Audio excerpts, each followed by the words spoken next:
Autour de la grande table critique, je suis avec Sally Beaune et Corinne Rondeau, critique et maître de conférences en esthétique, pour une partie consacrée aux expos. Dans un instant, Charles Ray à Paris, mais tout de suite direction le Mucem à Marseille pour une exposition intitulée VIH-Sida, l'épidémie n'est pas finie. Le sarcome de Kaposi. Tel est le terme savant d'une forme de cancer qui s'était déjà manifestée en Afrique et qui frappe maintenant en Occident. I myself have lost now 18 friends who have died in my own immediate circle of friends, a community. I mean, it's like wartime when you have those kind of statistics that affect you personally. La prévention est tellement mal faite en France qu'il faut agir avec des gros symboles. C'est pour ça qu'on a encapoté la place. Le message est simple, c'est SIDA, que cesse cette hécatombe.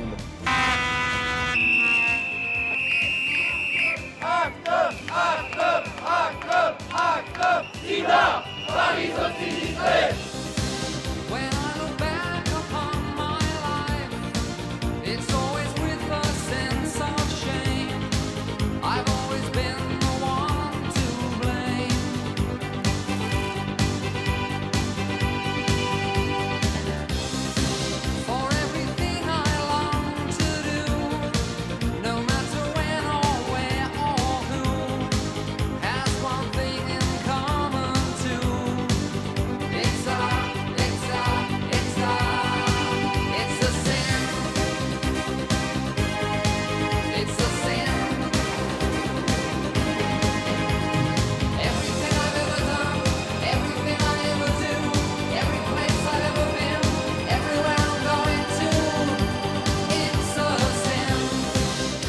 Au Mucem, musée de la civilisation de l'Europe et de la Méditerranée, cette exposition très fournie retrace l'histoire du VIH et du sida à travers des objets médicaux, des objets militants, des récits de malades, de soignés, de soignants. Le tout issu pour la plupart d'un fonds spécifique acquis par le Mucem sur le sida depuis le début des années 2000. On peut y voir par exemple des affiches de prévention américaines, des unes de presse françaises, des photographies de malades prises par des artistes, ou encore des objets personnels de personnes atteintes par le VIH et qui ont parfois écrit pour l'occasion des textes de témoignages. Le tout très nourri par la pensée et l'action d'Act Up, dont d'ailleurs l'exposition reprend le slogan « L'épidémie n'est pas finie ». Sally Beaune, un regard global un peu peut-être sur l'idée même de cette exposition. L'idée de l'exposition, c'est aussi de retrouver pour le Mucem sa mission d'une certaine manière, c'est-à-dire rendre compte par des objets, des images, des témoignages, des affiches, des tracts, vous l'avez dit, Lucille, des revues associatives, des documents d'une histoire sociale et contemporaine.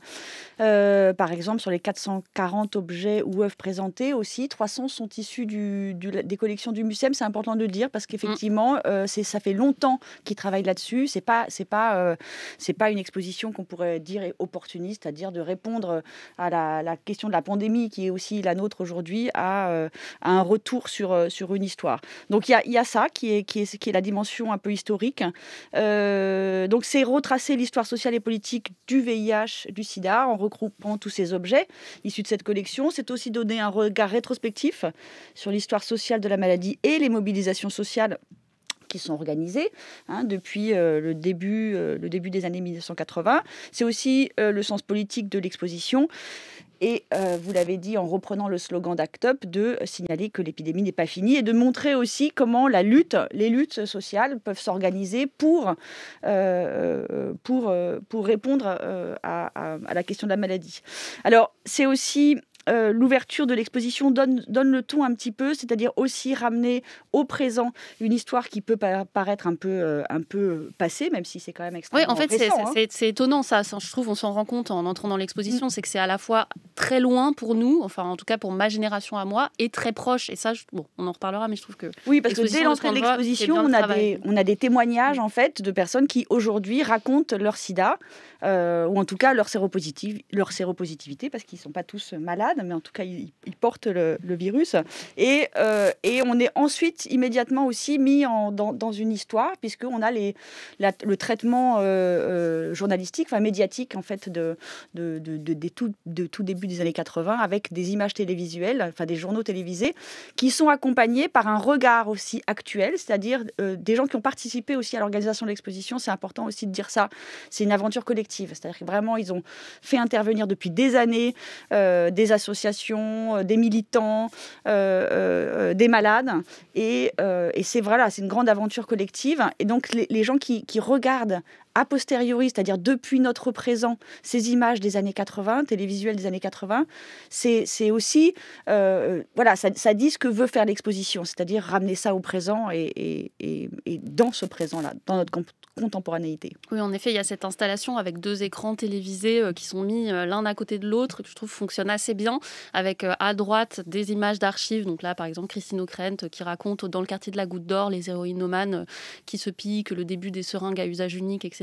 Et à côté, quelqu'un qui a notre regard à nous, mais qui est impliqué beaucoup plus dans l'histoire du sida, et qui regarde l'autre écran télévisé. Je trouve que ça fonctionne plutôt bien. Corinne Rondeau. Oui, d'ailleurs, qui était accessible sur Internet. Oui, effectivement, d'abord, je pense que là, il y avait nécessité de faire cette exposition pour les raisons que vous avez rapportées du statut même du musée. Je trouve que le choix, effectivement, de mettre du vivant, tout d'abord, c'est de ne pas, évidemment, être en accord avec le titre. Ça n'est pas fini. Il y a toujours des gens qui vivent. Il y a des gens qui sont séropositifs. Il y a des gens encore qui meurent. Et il y a encore des gens qui sont supposés être contaminés, puisqu'il y a, de manière aléatoire, c'est un algorithme qui calcule à peu près le nombre de gens durant toute la durée de l'exposition qui seront contaminés par le VIH. Et là, quand moi je suis rentrée dans l'exposition il y a une quinzaine de jours, il y avait 38 000 personnes déjà. Donc l'expo avait ouvert non. Plus que ça. Moi, j'y étais en février, il y avait déjà 300 000 personnes. Ah bah alors, je crois que depuis 380 000. Depuis le début de l'exposition. Il y a une dizaine de J'ai oublié un zéro. Non, mais parce que en fait, les chiffres sont épouvantables. Il y a 38 millions de gens vivant avec le VIH. Il y a une contamination toutes les 19 secondes et un décès toutes les 46 secondes. Donc, ce qui est quand même assez énorme.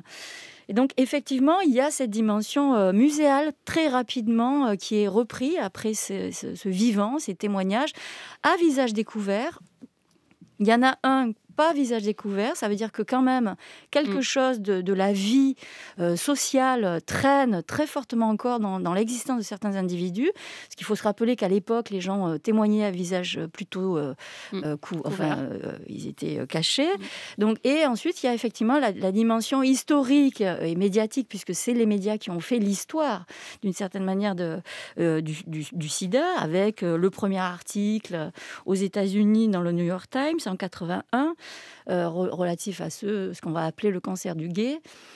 Et puis aussi dans la question des médias, donc des affiches, des couvertures, et aussi ce petit documentaire qui est aussi, on trouve sur Internet, de Thérèse Frère, qui avait fait la photographie, vous savez, de David Kirby, qui était un militant LGBT et ACT UP même, je crois, et qui est mort et qui a été photographié avec son père pleurant, et qui avait été un scandale. Comme une piéta, un peu une sorte de crise. Elle avait été reprise 2 ans après avoir été diffusée dans la presse par Benetton, et c'était Oliviero Toscani qui avait utilisé le scandale.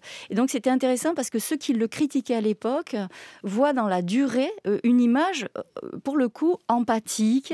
Donc ça c'est intéressant. Et puis ensuite on a toute une exposition qui passe du côté du mort, avec les photographies de Jean-Louis qui avait fait les couvertures médiatiques de Paris Match. Ça, on va dire que c'est vraiment le gros morceau du début, qui est une manière de nous dire c'est toujours là, vous marchez dans ce présent-là. C'est aussi tout ce que ça a laissé comme trace et image surtout. Et puis après on va passer davantage dans les formes militantes et de groupes. Alors il y a les patchwork qui sont liés de commémorer les noms des gens qui sont morts. Vous avez une lettre de Daniel Defer, ex-compagnon de Foucault, qui appelle à ce qu'on crée une association. Pas de réponse, et il va lui-même fonder l'association en 84, je crois, de aide. Et puis, il y a une partie, je dirais, plutôt agite-propre, qui est là, circulaire, une sorte de spirale, où vous avez du tract, de l'affiche, un dispositif scénographique.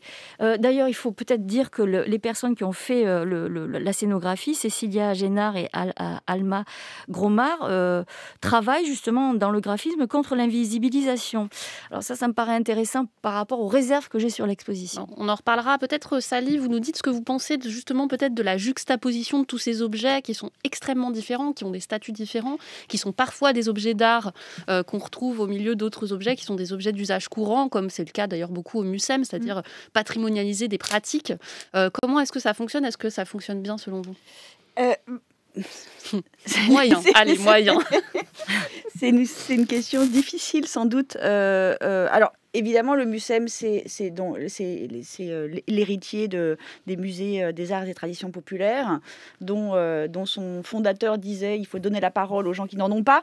C'est ce qu'ils font là, c'est-à-dire aussi par ces témoignages qui ouvrent l'exposition dont on a parlé, par aussi la multiplicité de ces objets, de ces images, ces tracts, ces affiches, qui effectivement ont des statuts différents et qui posent la question quand même à la fois de la représentation des luttes et des actions militantes, sociales et politiques, et puis de la dimension artistique en fait qui sur un même terrain, on va dire, va se positionner différemment. Et l'exposition ne répond pas à cette question-là. C'est-à-dire qu'en fait, tout est mis sur le même plan il y a énormément de documents en fait. Donc on est pris dans cette. En plus la scénographie, effectivement, elle a un côté un peu tournoyant, ça tourbillonne, un peu enveloppant. On tourne aussi parce qu'il y a une dimension spiralique. Peut-être, allez. Qui fait qu'on est un peu, on est pris dans ce tourbillon.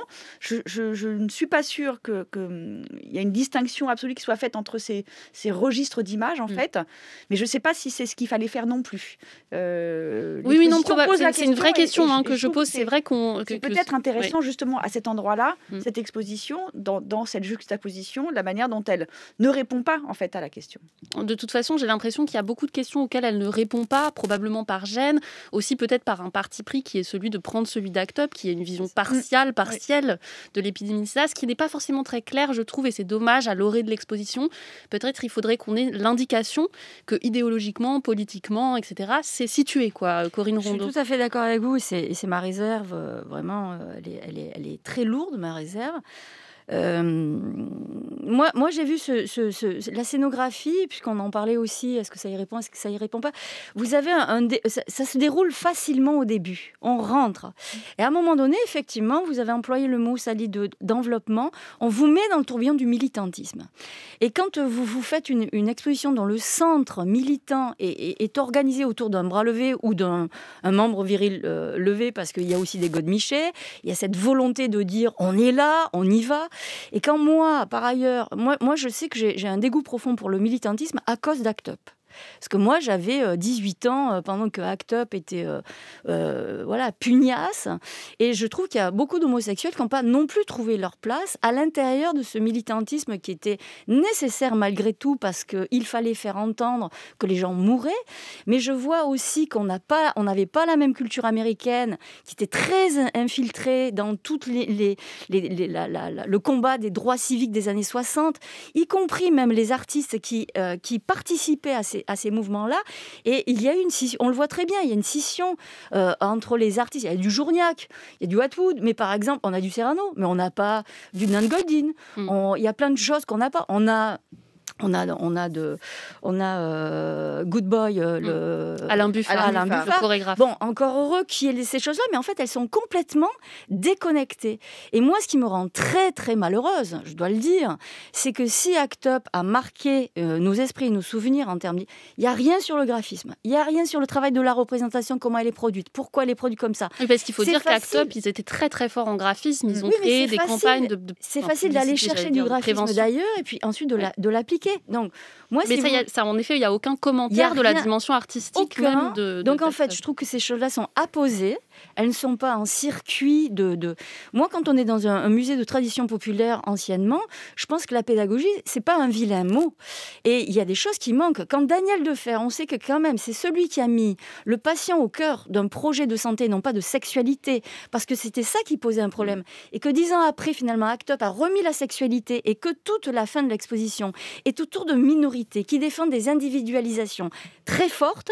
C'est-à-dire que le projet de société que nous avons vécu avec le Covid, c'est-à-dire les contraintes que condamner Daniel Defer en disant en plus vous mettez des compteurs dans l'histoire de la santé, on le sait, ça a que des effets négatifs. Quand on dit c'est le patient qui définit, même les textes de Susan Sontag sur le sida ou le cancer, elle dit vous devez impérativement réclamer ce qui vous arrive et vos traitements. C'est-à-dire, il y a une affiche sur les principes de Denver, c'est quand même dire nous ne sommes pas des victimes, on est dans une société de victimisation, c'est-à-dire contre la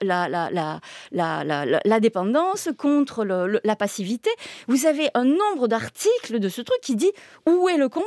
Et je trouve que toute cette partie est vraiment des miettes et on nous amène de l'agitprop, on a une dimension un peu à la tour de Tattling, on y va. Et moi je trouve que c'est désolant de ne pas faire l'histoire de ceux qui se sont battus et qui se battent encore. Je veux dire, c'est pas pour dire je veux pas d'ACT-UP. Je veux dire, si vous mettez à ce point ACT-UP, vous mettez aide. Parce que ça relève de toute la communauté des gens qui sont malades. Je veux dire qu'on ne soit homosexuel ou pas. Oui, c'est drôle d'ailleurs parce que quand on sort de l'exposition, il y a un carré librairie où on peut acheter des livres. Il y a celui de Guillaume Dustan qui est vraiment en pleine face, qui était vraiment un anti-ACT-UP, qui a fait vraiment d'ailleurs polémique beaucoup, qui continue à faire polémique parce qu'il défendait justement une espèce de décommunautarisation de la maladie et de son sida, parce qu'il est mort du sida aussi. Et je trouve ça très drôle parce qu'on se reprend un tout autre discours sur la maladie et qui vient aussi d'une communauté et qui n'est pas le même et qu'on n'a pas eu dans l'exposition. Un dernier mot, Sally Bonne. Non, mais ce qui est particulier aussi dans l'exposition, c'est effectivement peut-être cette séparation entre la dimension militante et la dimension artistique, qui est même manifestée en fait par la scénographie. C'est-à-dire que ce que Corinne Rondeau expliquait là, qu'on est quand même pris dans ce tourbillon du militantisme. Après, on passe à autre chose et on passe à des formes qui sont bien plus presque traditionnelles en fait de l'expression. Tout à fait. De ces questions. VIH, SIDA, l'épidémie n'est pas finie, c'est au MUCEM à Marseille jusqu'au 2 mai prochain et il existe un catalogue publié par le MUCEM et les éditions Anamosa.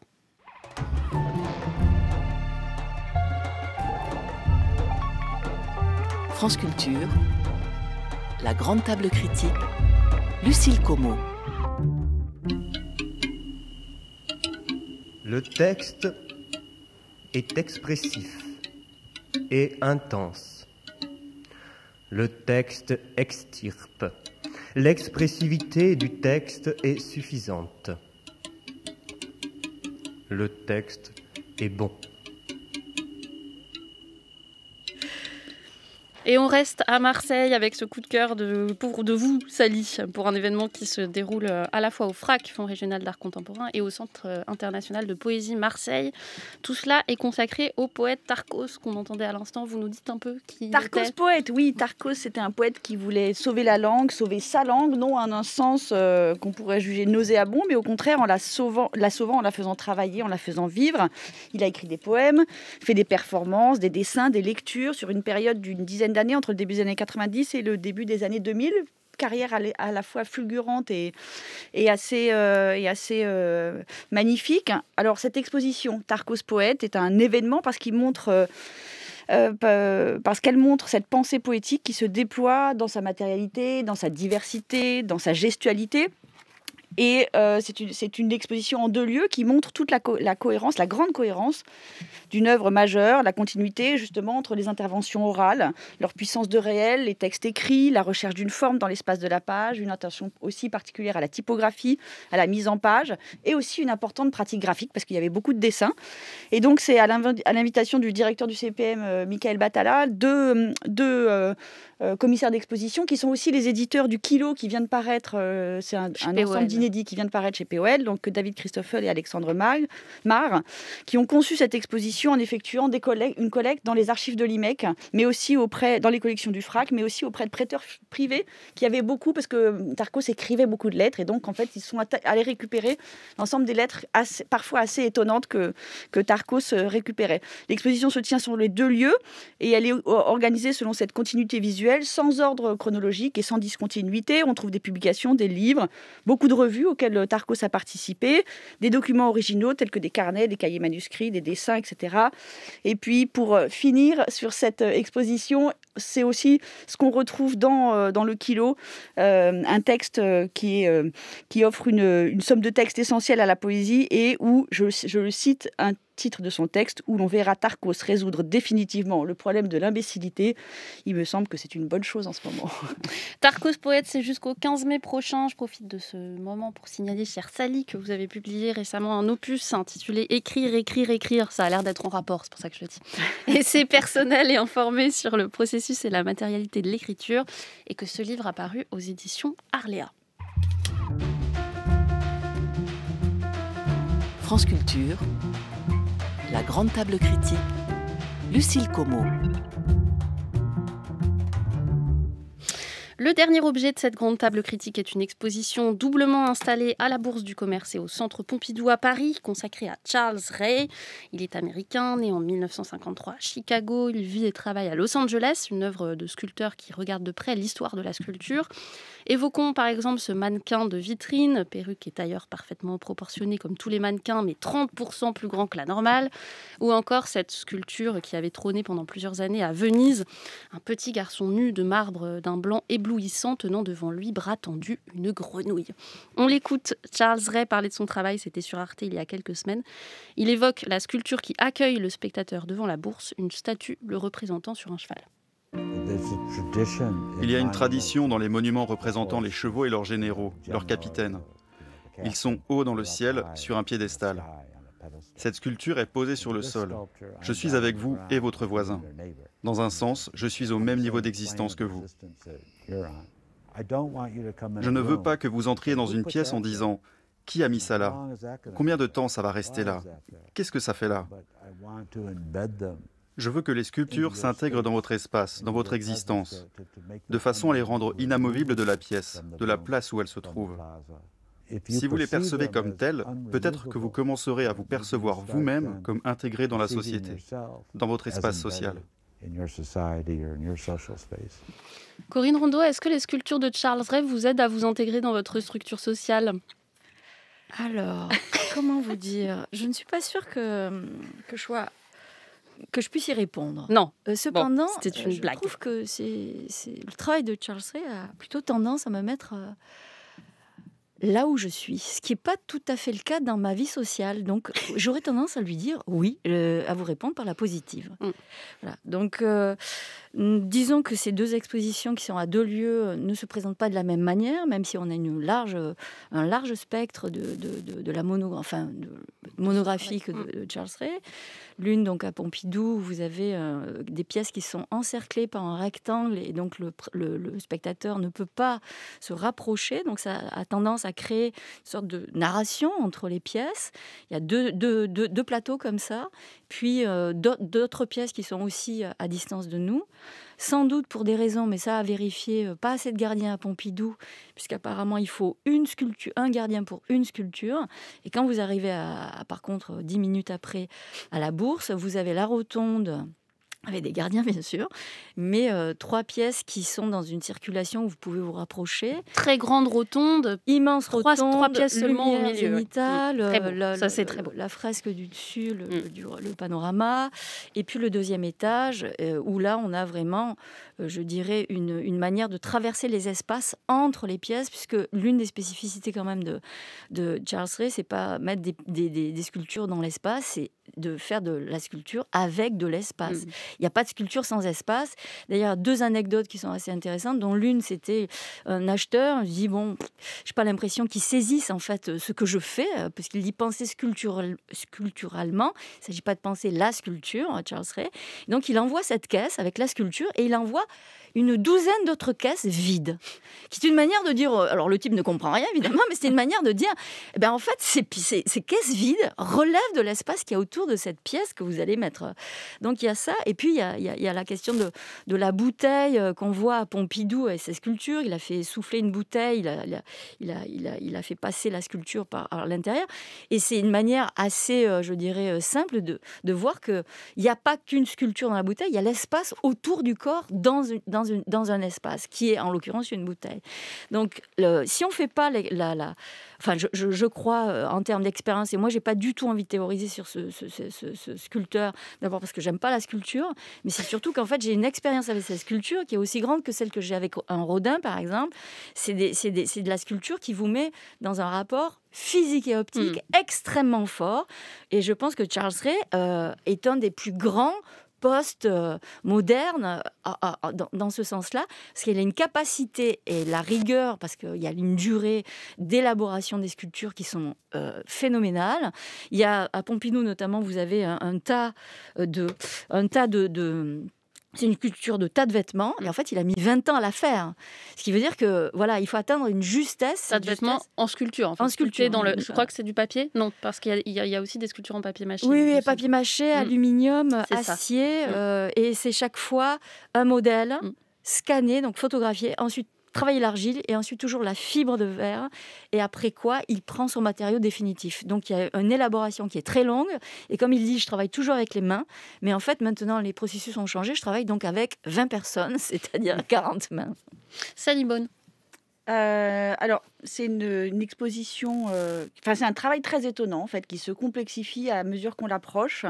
Et je parlerai ensuite des deux lieux, parce que, à mon sens, les deux expositions ne sont pas du tout du même ordre. Ça tient probablement à ce que disait Corinne, c'est-à-dire que en fait, ce qui est très important, c'est l'espace autour. Donc j'imagine en effet que ça peut être. Et là où on entre dans la bourse du commerce, et où il y a une espèce de dimension un peu majestueuse, et ensuite aussi très peut-être grandiloquente, mais dans un sens plutôt positif. On a l'impression d'être dans un espace un peu plus assombri, qui est aussi un parcours plus historique, c'est-à-dire qu'à Pompidou, on a des œuvres qui datent des années 70, et puis tout un parcours en fait entre des photographies, des petites formes, des très grandes formes comme celles qu'on retrouve en fait, et qui sont les dernières œuvres les plus contemporaines qu'on retrouve à la Bourse du Commerce. Alors, ce sont des sculptures blanches ou en acier, des formes simples et massives, des corps nus, qui renvoient de manière extrêmement explicite d'ailleurs à la sculpture antique et à la sculpture classique en fait. Et non seulement c'est une référence qui est totalement assumée, mais qui est même parfois directement prise, puisqu'on trouve par exemple à l'étage de la Bourse du Commerce une étude d'après Algardi, qui est en fait un Christ en papier mâché, et les différences de matière sont d'ailleurs très très intéressantes, parfois du marbre, parfois du papier, parfois de l'acier inoxydable, qui est peint ou pas peint. Et ce Christ-là, qui est en fait repris, agrandi, mais repris qui est monumental dans la Bourse du Commerce. Voilà. Il doit faire 5 mètres. Voilà, tout à fait. Donc il a vraiment surdimensionné, comme beaucoup de ses œuvres, surdimensionné ses objets. Et dans la même salle, ce qui provoque d'ailleurs un certain malaise, on a ce Christ surélevé, comme ça, un peu majestueux, qui s'envole presque sur le mur, blanc sur blanc.